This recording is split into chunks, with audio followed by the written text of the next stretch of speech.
right, now we're going to start talking about the camera and frame up and a little bit more about screen direction and action and why some shots just look so uncomfortable.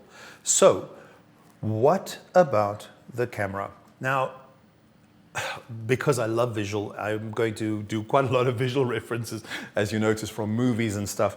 If there's a really wonderful series that you can watch that is on Netflix at the moment, I would say tune into Dark. It is a German series. It is just remarkable, and you're going to love it.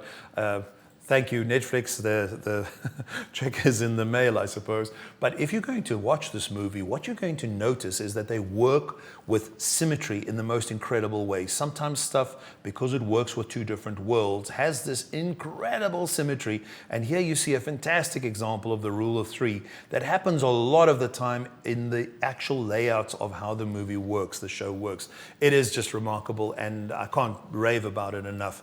They also have a fantastic way of using framing. And when you look at how, again, basically rule of thirds, but also framing main characters, using lines to just tell you where it is, almost like a massive eye. An incredible shot that just frames, or just a bus shelter that is marked. The most incredible things happen, and this series is particularly aware of this, but never obtrusively so, just in a remarkable way. The visuals are just great. And so if you start watching shows and just seeing what people do with prominence of characters and placement, I think that there's going to be a lot of insights that you'll get from it. But let's go and look at the basics of how we communicate with those shots, which is really to talk about a wide shot, a medium shot, and then of course the close-up, which is a preferred way of speaking, because this medium close-up is comfortable enough so that we can see the eyes. We're going to talk just now about how lighting can help you to sort of light up the eyes, to create a sparkle. And then, of course, the staging of a scene so that, like in this instance, we have a little bit of toys of some kind that sit in the shot. There's a lamp and stuff, and it feels a little bit like a scenario that we're trying to build. So those are kind of thoughts that you want to have when you start thinking about how you can communicate in close-up or in long shot. And when you're going to say important things, you may want to lean closer to your screen. Now remember, if you're on a Zoom call, even with your camera on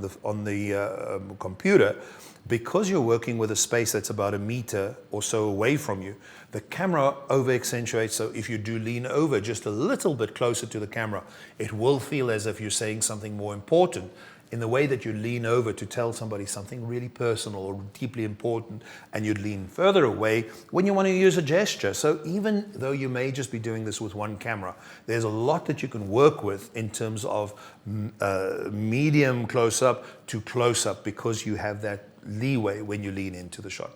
Now I'm going to tell you about something that freaks some people out a lot. In fact, there was a little bit of that. There's always something uncomfortable. Why is my video backwards? This freaks people out a lot, and I wanted to give you some insights as to why that may be. Now, the first reason for this is obvious. It's just that you're probably, as a speaker, used to seeing yourself in reverse, and because you see yourself in mirrors all the time, that is why a lot of the software would make you feel more comfortable about seeing yourself and feeling comfortable, because remember, when we see our face doubled as the same image, you sometimes realize that the one half of your face is very different to the other half.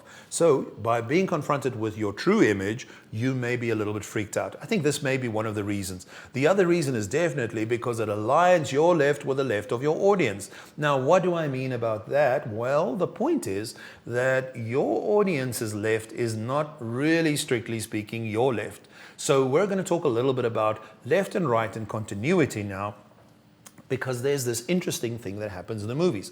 Now, a lot of movies, and I've chosen my favorite one. I know Pietri is going to jump up and down when he says this. My favorite one is Star Wars, and if you watch Star Wars, you will notice how very, very importantly, they always have the good forces move from the left, and the evil forces, or the antagonist, moves from the other side. So they move from the right to left, and the middle ground is usually where the attacks happen, and that's really where the scenes happen and unfold. Back to James Cameron again, and I thought, just for the fun of it, to show you this scene.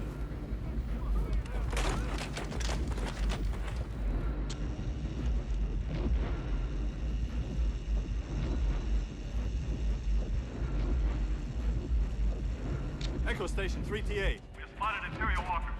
Imperial Walkers on the North Bridge.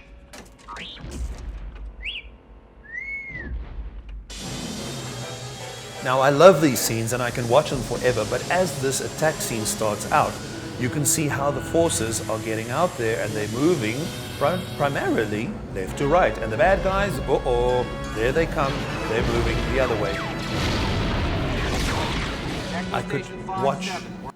I could watch it all day. I'm waiting for the compression to even out. And now I'm going to tell you about how this works if you are working with a natural progression, which is left to right. So if I had three things that I was going to tell you, and I tell it from my perspective, left, first we do this, then we do that, and then last we do that, I'm actually in full opposite of what my slide is doing. And that's why if you're going to do anything that's sequential or so, you're going to start on what is on your right and you're going to move towards your left, because that is what the mirroring helps you to understand better. And I think that is something that it could stand in good stead. Now, I know that there was a question popping up and somebody was asking, I'm going to do questions Q&A at the end. There was a question about what other props, as we were talking props in the previous sequence. I think let's also get back to that question at the back end, because I'm going to distract myself if I go too much right now.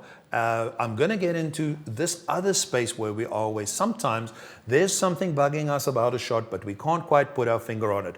What could it be?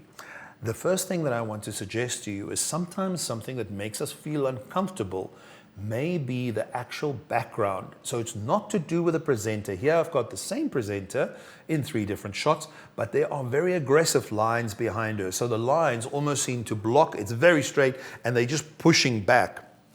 It's quite aggressive, and because of that, I think that there could be something subtle about that shot that's making us feel not too comfortable.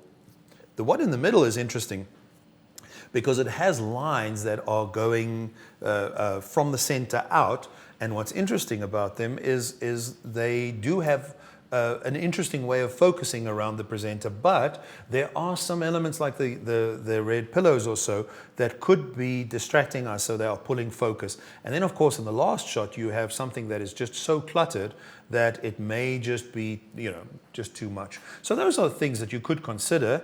The other thing that you can look at is backgrounds, things that chop through the head or seem to chop off the head, things like hats that grow out of the head. It's just unfortunate.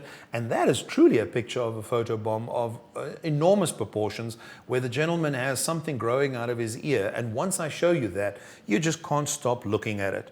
And those kind of things are really the joy of working with a background, to say, how can I make all of the attention go to the presenter, but at the same time honor the footage or the material or the slides that I'm working with or the scenario that I'm in? How can I make all of this make sense to my audience?